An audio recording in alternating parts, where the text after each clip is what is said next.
ঢাকা যাচ্ছি আমরা। তাহলে আমরা ঢাকা যাতে যাতে এখন ওর বান্দরবন। আর কম্পিটিশন নিলাম আমরা ভাই।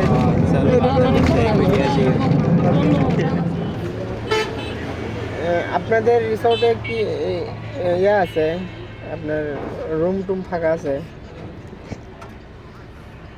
আমি আজকে রওনা দিব। দুইজন দুইজন আছে আমরা। ঠিক আছে ব্রো, গার্লফ্রেন্ডের সাথে দুজন।